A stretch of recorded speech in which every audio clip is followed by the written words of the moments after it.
Integrated residential schools పై architects తో CM Revanth deputy CM బట్టి సమావేశమయ్యారు. Integrated residential schools master plan ఇతర అంశాలపై చర్చిస్తున్నారు. కొడంగల్ మధిర నియోజకవర్గాల్లో పైలట్ ప్రాజెక్టుగా చేపట్టేందుకు ప్రభుత్వం నిర్ణయించింది. రషీద్ కుటుంబ పరామర్శకు వినుకొండకు బయలుదేరిన వైసీపీ అధినేత జగన్ కాన్వాయ్ ను పోలీసులు మార్గమధ్యంలో అడ్డుకున్నారు. కాన్వాయ్లోని మాజీ మంత్రులు, మాజీ ఎమ్మెల్యేల వాహనాలను తాడేపల్లి, గుంటూరు, మంగళగిరి వద్ద నిలిపివేశారు. కేవలం జగన్ కు మాత్రమే ప్రత్యేక వాహనంలో ముందుకు వెళ్లనిచ్చారు. వినుకొండలో 144 సెక్షన్ అమల్లో ఉన్నందుకే ఎక్కువ మందిని వెళ్లనివ్వలేదని పల్నాడు ఎస్పీ శ్రీనివాసరావు వెల్లడించారు.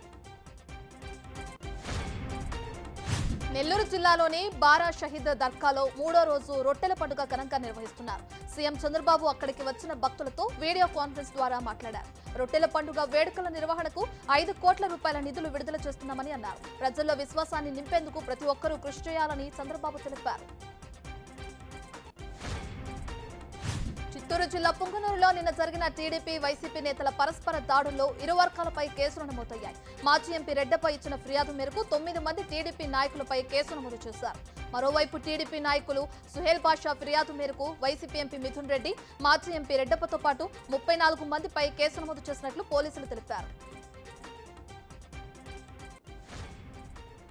తండ్రి కూతుళ్లపై అసభ్యకర వ్యాఖ్యలు చేసి అరెస్టు అయిన యూట్యూబర్ ప్రణీత్ హనుమంతు గంజాయి తీసుకున్నట్లు టెస్టుల్లో తేలింది. అతని నుంచి సేకరించిన శాంపిల్స్ లో గంజాయి సేవించిన ఆనవాళ్లు ఉన్నట్లు ఫోరెన్సిక్ నివేదిక ఇచ్చింది. ఇప్పటికే అతనిపై ఐటీ, పోక్సో యాక్ట్ తో పాటు బిఎన్ఎస్ సెక్షన్లు 79, 294 కింద కేసు నమోదైంది.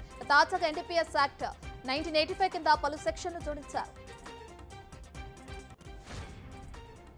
ఏపీ, తెలంగాణలో భారీ వర్షాలు పడుతున్నాయి. వర్షాలకు వాగులు, వంకలు ప్రమాదకర స్థాయిలో పొంగి పొర్లుతున్నాయి. ప్రాజెక్టులు నిండు కుండల్లా మారాయి. జలాశయాల్లో భారీగా వరద నీరు చేరుతుండటంతో నీటిని దిగువకు విడుదల చేస్తున్నారు. ముంపు గ్రామాల ప్రజలకు సురక్షిత ప్రాంతాలకు తరలిస్తున్నారు. అధికారులు అప్రమత్తంగా ఉండాలని సీఎంలు, మంత్రులు సూచించారు. వరదలపై ఎప్పటికప్పుడు సమీక్షలు నిర్వహిస్తున్నారు. ముందు జాగ్రత్తగా ఎన్డీఆర్ఎఫ్ బృందాలను రంగంలోకి దింపారు. హీరో రాజ్ తరుణ్, మాల్వి మల్హోత్రా బంధం బయటపడింది. తాజాగా వారిద్దరి వాట్సాప్ చాట్ లీక్ అయింది. 2023లో మాల్వికి రాజు ప్రపోజ్ చేసినట్లు తెలుస్తుంది. యాక్సెప్ట్ అంటూ మాల్వి వెంటనే రిప్లై ఇచ్చింది. చాలా సార్లు రాజ్ తరుణ్ కు ఆమె హోటల్స్ బుక్ చేయడం, ప్రతిసారి కోయంబత్తూర్ మాధవ హోటల్లో వారిద్దరూ కలుసుకున్నట్లు వారి చాటింగ్ ని బట్టి అర్థమవుతుంది. మాల్వి పర్సనల్ విషయాలపై కూడా రాజ్ కామెంట్స్ చేయడం చూస్తే లావణ్య ఆరోపణలు నిజమనే అనుమానాలను రేకెత్తుతున్నాయి. నేటి నుంచి మహిళల ఆసియా కప్ ప్రారంభం కానుంది. ఈ టోర్నీకి శ్రీలంక ఆతిథ్యం ఇస్తుంది. ఇవాళ యుఏఈ, నేపాల్ మ్యాచ్ తో పాటు పాకిస్తాన్ కు భారత్ ఢీకొట్టనుంది. T20 ఫార్మెట్ లో జరిగే ఈ టోర్నీలో 8 జట్లు పాల్గొంటున్నాయి. గ్రూప్ ఏలో భారత్, పాక్, నేపాల్, యుఏఈ జట్లు ఉండగా group below Bangladesh, Malaysia, Sri Lanka, Thailand జట్లు చేరాయి. ఈ నెల 28న ఫైనల్ జరగనుంది. అమెరికా అధ్యక్ష ఎన్నికల్లో 81 ఏళ్ల బైడెన్ కు విజయావకాశాలు తగ్గిపోయాయని, పోటీపై ఆయన పునరాలోచించుకోవాలని మాజీ అధ్యక్షుడు ఒబామా తన మిత్రుల వద్ద చెప్పినట్లు తెలుస్తోంది.